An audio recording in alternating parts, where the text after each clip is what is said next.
my name is Hido and welcome to the Pantheon, where vampires have taken over and they're getting married. It's all a bit too romantic for my taste. I'm not a fan at all. I am a fan of Mono Black Legends though, and Henrika Domnathi? Domnathi?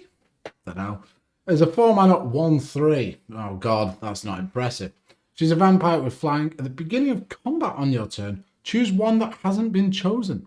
Each player sacrifices a creature, you draw a card and lose 1 life, or transform Henrika. So the first 2 options, nice for controlling the board and also a bit of card advantage, that's okay. But let's transform and see what we've got going on. It's Henrika, Infernal Seer. Nice bit of wedding dress. She's holding a nice glass of, well, blood, I assume. She is a vampire.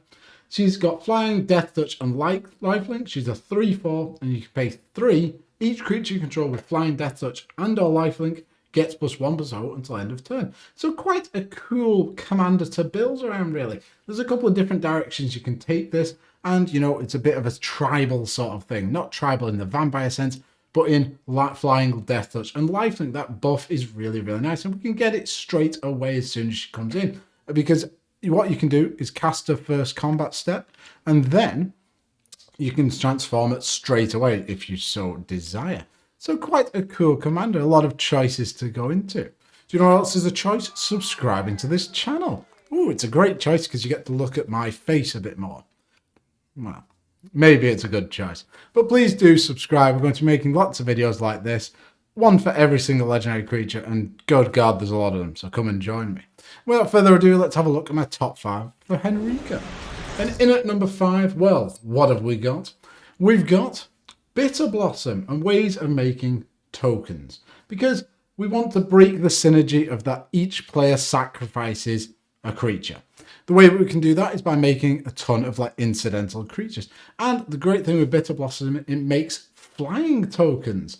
So we're going to be able to use them with our commander's flip side to buff them and just keep making tokens and get in there for lots of damage.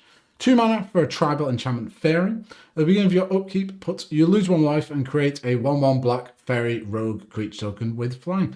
A fantastic card. Yes, that 1 life may end up killing you, but we're going to have a lot of lifelink synergies in there, so the 1 life really isn't going to matter.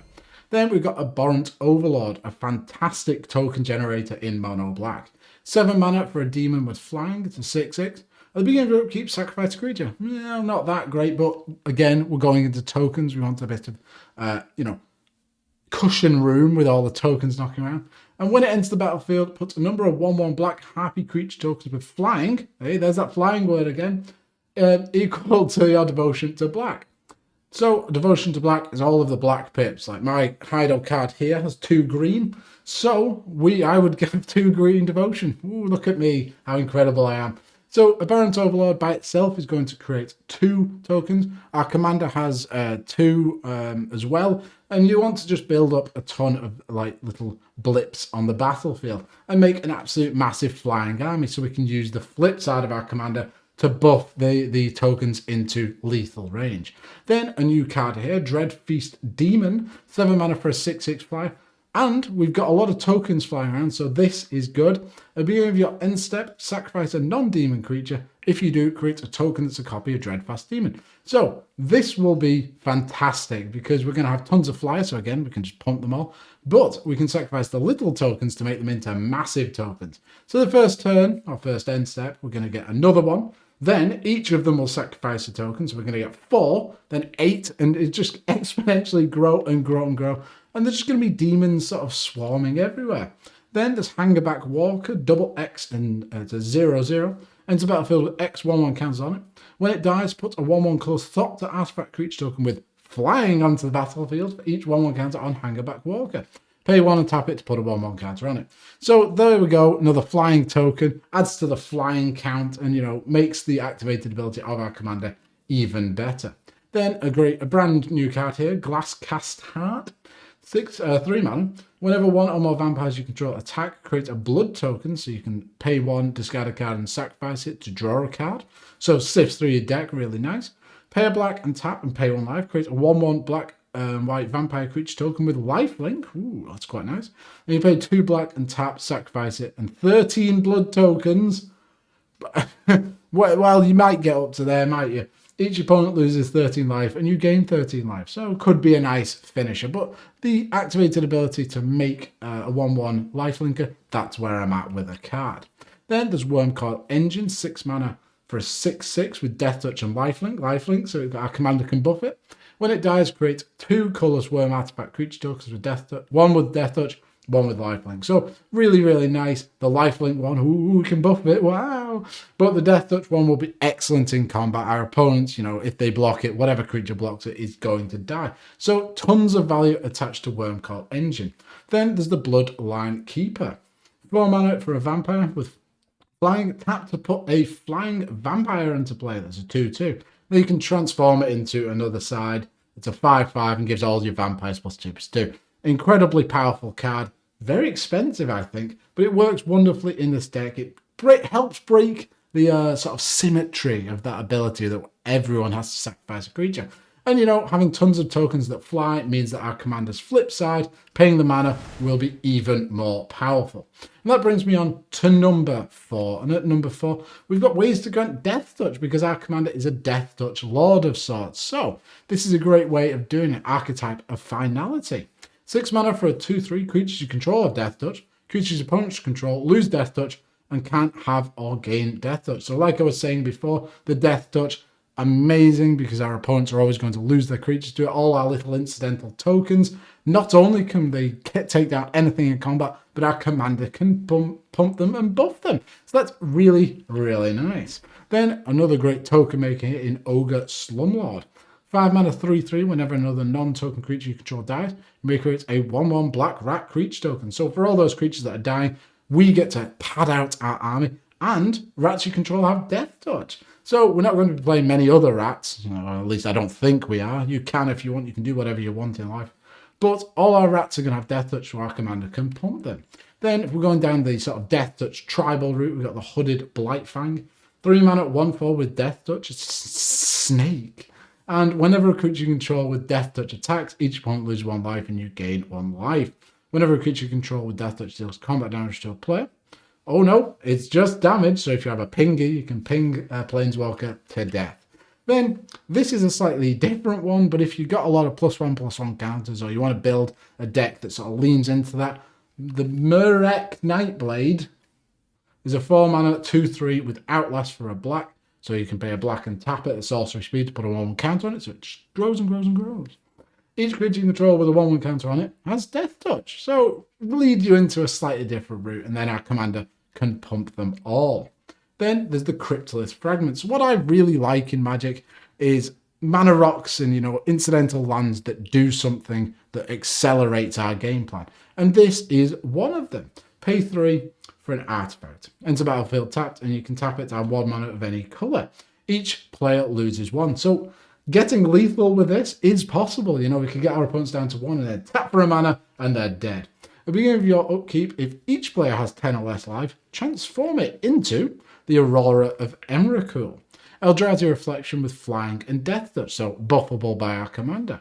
Whenever it attacks, each opponent loses 3 life. So just a great little threat attached to a mana rock. Later in the game, if you've managed to get everyone down in life, this could potentially end the game. And then cycling, best mechanic ever printed. Void Beckoner is an 8 mana 8/8 Death Toucher with cycling for 3 mana. Discard this card, draw a card. Whenever you cycle it, put a Death Touch counter on target creature you control. So if just one of our incidental sort of like tokens or stuff, if we don't have a Death Touch Lord out, we can just give it Death Touch when it's blocking a massive threat. Suddenly, that attack that our opponent thought was wonderful, they're now dead.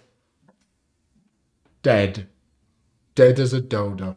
Don't know why I did that. A bit weird. But that brings me on to number 3. And at number 3, we've got Whip of Erebos. And we've talked about Death Touch. We talked a bit about flying. Let's have a go at the lifelink. Whip of Erebos gives everything lifelink. So we're going to be gaining tons of life.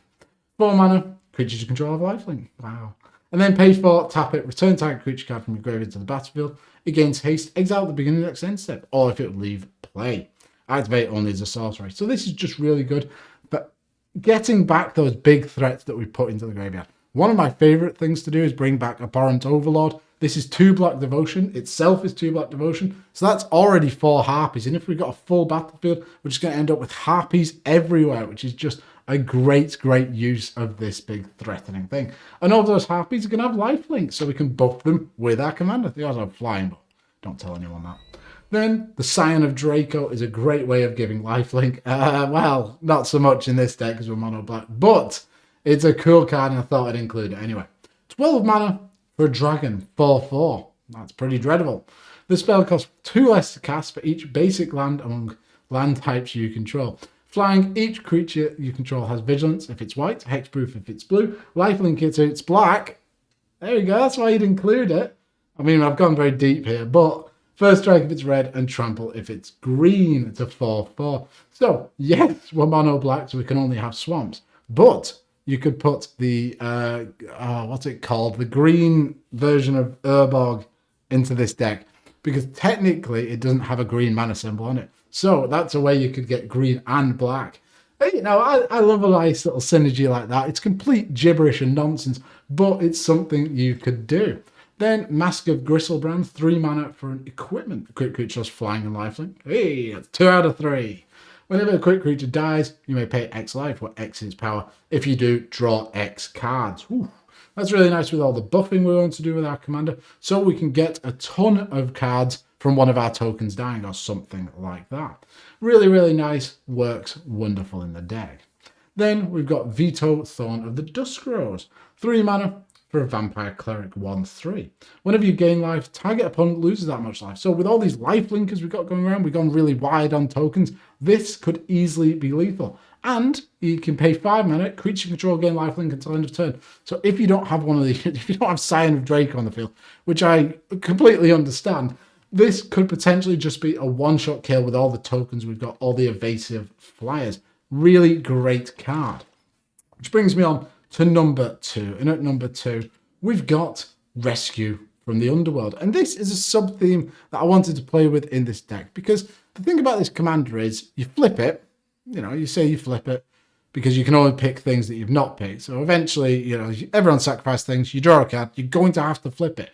But what if you wanted to draw more cards or make our opponents sacrifice more things? We have to make our commander leave the battlefield and re-enter because it'll re-enter on the front side. And Rescue is one of the greatest ways to do that. 5 mana for an instant as an additional caster costs Rescue from the Underworld. Sacrifice creatures. So we want to sacrifice our commander if it's flipped. Choose target creature card in your graveyard. Return that card from and the sacrifice card to the battlefield under your control at the beginning of the next upkeep. Exile Rescue from the Underworld. So it's not only going to reset our commander so we can get to the combat step, make everyone draw a card. No, make ourselves draw a card and everyone sacrifice things, or flip it back if you so desire. I don't know why you'd want to. I suppose in response to a board wipe, you can sacrifice this because it's an instant. Hey, there we go. I figured it out. So this is a great card, and it brings back one of your biggest threats to the battlefield from your graveyard. Amazing card. Or we can use things like Conjurer's Closet. 5 mana for an artifact. At the beginning of your end step, you may exile target creature you control, then return that card to the battlefield under your control. So we, you know, our flipped commander, we exile it, it comes back unflipped. We get around a turn cycle. We can then either draw a card or make everyone sacrifice something. It's just a nice way of sort of playing with the commander's ability and the fact that flipping is so interesting with this card. Then, very expensive card, but just proxy it. This is a great card though. 4 mana for an artifact, Tornos Coffin. You may choose not to untap Tornos Coffin during your upkeep. Now, a wall of text for you all. Pay 3 and tap. Remove target creature and all auras attached to it from the game. Note the number and kind of counters that were on that creature. When it leaves play or becomes untapped, return the removed card to play under its own control, tapped with the noted number and kind of counters on it. And if you do, return the removed aura cards to play under your control attached to that permanent. Hey, got it. So this is basically a way of flickering your commander. That's about it. It used to work with phasing, I believe, but now because it exiles, it's going to enter back as the flipped, the unflipped version of our commander, and then we can get to the upkeep. The combat step, get another trigger. And finally, we've got Kaya's Ghost Form. 1 black for an aura. Chance creature or a planeswalker control. When it dies or is put into exile, return the card to the battlefield under your control. So just a great bit of insurance. You know, our commander is going to get removed, and you know, yes, we want to be on the flip side to, you know, keep buffing our team, but we do occasionally want to go back and maybe even sacrifice something or draw a card to get a bit of advantage.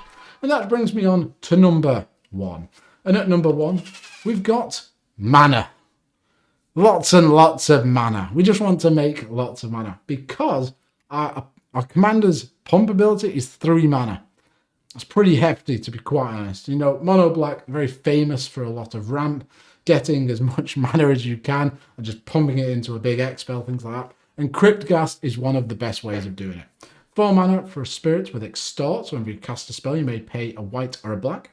If you do, each opponent loses 1 life, you gain that much life. Whenever you tap a swamp for mana, add black to your mana pool. We're going to be playing a lot of swamps in mono black, so this just doubles the effectiveness of every one of our lands, which is, last time I heard, all right. Then, if we've got tons of mana, let's get double that amount of mana with Doubling Cube. 2 mana for an artifact, tap, pay 3, double the amount of mana, and if each type of mana in your mana pool. This can get a bit complicated if you've got colorless mana, or mana you can only cast out for Eldrazi's, you know, nonsense like that. So, it just doubles everything. Just make a lot of black mana and double it, you know what I mean? And then we can pump all of that into our commander to buff our entire team and swing in for lethal. Then Urborg makes everything into a swamp, so works well with the Carna Revenant and the spirit we were just talking about. So each land being a swamp, well, I think this works with another land. I can't seem to remember what it's called, but you tap it, pay 2, and you know, you get a black mana for each swamp you've got. I don't think you've ever heard of it. But Nikana Revenant is another great way of getting tons of mana. 6 mana, 4/4, whenever you tap a swamp for mana, an additional black. And this can become a lethal threat in and of itself. Pay a black, gets swamp until end of turn. So with all that mana that we've doubled, tripled, quadrupled, whatevered, you can make this into a massive threat. Or just use our commander to buff everything into a massive threat. It's your choice. Do whatever you want. And those are my top 5 cards for this commander. Quite a cool black mythic, I think. You know, when I first saw it, I didn't think it was that exciting, but the fact that you can play around with flipping it back and things like that, and it goes into sort of interesting tribal territories, I think it's quite a cool card to build around. Thank you very much for watching this video. Hopefully you've enjoyed it. If you have, please do like, comment, subscribe, and etch my face into a rock somewhere. Send me a picture of it if you want. It's up to you. And I'll see you soon. Bye.